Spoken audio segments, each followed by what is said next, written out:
Hello, YouTubers. Uh, this is some more Bible reading, Bible learning university. No, Bible. Okay, I need to think of a good slogan maybe. But anyways, we're gonna be here in chapter 21 of Genesis, and it looks like we start with Isaac is born. We'll have to see what happens here. And the Lord visited Sarah as he had said, for the Lord did for Sarah as he had spoken.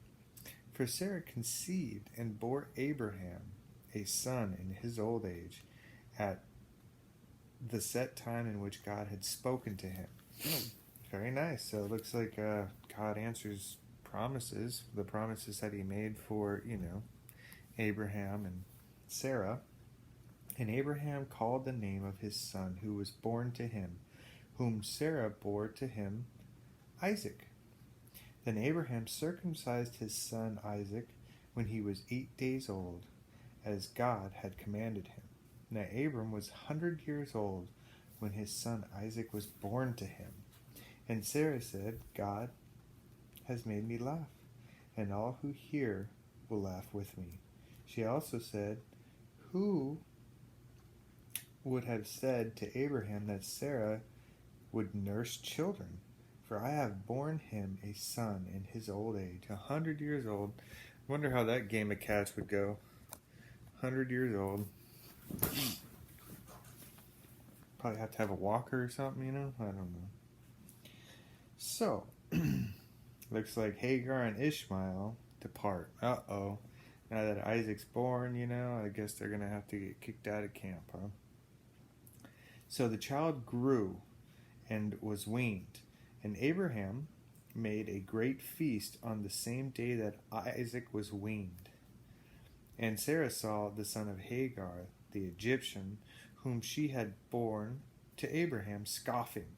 Therefore she said to Abraham, Cast out this bondwoman and her son, for the son of the bondwoman shall not be heir with my son, namely with Isaac.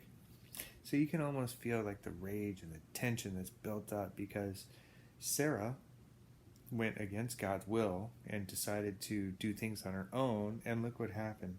We got poor innocent people, the bondservant, Abraham's son. He might have been, a son born out of wedlock, but he's still his son. And now they're shamed and cast out. So these two poor innocent souls, because Sarah didn't listen or didn't understand what God was doing, and she wanted to do it on her own. And sometimes we do that. We all make mistakes. I'm not condemning anyone here. I'm just saying, when we go outside of God's will, this is what sometimes happens.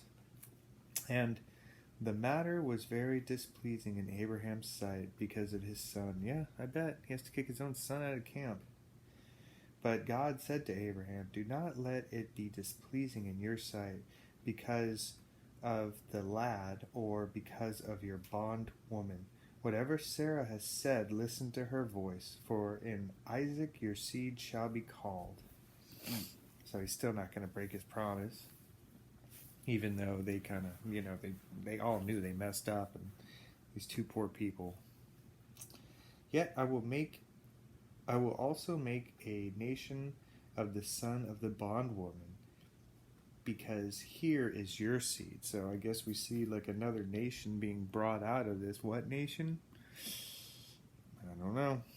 We'll have to see what happens. So Abraham rose early in the morning and took bread and a skin of water, and putting it on her shoulder, he gave it to the boy. He gave it and the boy to Hagar. He gave it and the boy to Hagar and sent her away. Oh, man. Must have been a sad day to say goodbye to your son. I'll never see you again. Then she departed and wandered in the wilderness of Beersheba, and the water in the skin was used up. And she placed the boy under one of the shrubs. Then she went and sat down across from him at a distance of about a bow shot. For she said to herself, Let me not see the death of this boy. So she sat opposite of opposite him and lifted her voice and wept. Yeah, I mean, this woman, she's a bondservant, so she didn't really, everything she had was Sarah's, and she was part of this family. And a bondservant, whenever you become a bondservant, you're a slave for 7 years, and then after that 7 years, you're supposed to be let go, and according to the rules here. And when you're let go, you have the choice to become a bondservant. So if you like your master, you can stay with them and they make you a bondservant, meaning you have a permanent attachment to this family, because Hagar loved the family, And then after this happened, Hagar was only trying to do what Sarah wanted her to do, and that's to, conceive a child with Abraham, and it all just terrible. And God heard the voice of the lad. Then the angel of God called Hagar out of heaven, and said to her, "What ails you, Hagar? Fear not, for God has heard the voice of the lad. Where is he? Arise, lift up the lad and hold him with your hand, for I will make him a great nation." So another promise, we see that God can't lie. Every promise he made so far has come true. Then God opened her eyes. Well, I guess, the covenant of the rainbow. But we'll see later on. I mean, once we get through the whole thing, we'll see that God can't break promises. Then God opened her eyes, and she saw a well of water, and she went and filled the skin with water, and gave the lad a drink. So God was with the lad, and he grew and dwelt in the wilderness and became an archer. He dwelt in the wilderness of Paran, and his mother took a wife for him from the land of Egypt. All right, and then we see that there's a covenant with Abimelech. I think it's Amalek. Okay, anyways. And it came to pass at the time that Amalek and Phicol, the commander of his army, spoke to Abraham, saying, "God is with you and all that you do." Well, that's a pretty reassuring sight, right? If you got God on your side, who can be against you, right?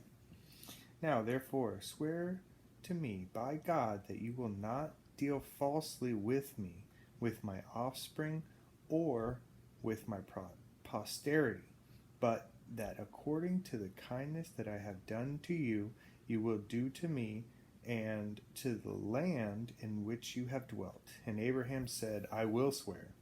Then Abraham rebuked Amalek because of the well of water which Amalek's servant had seized.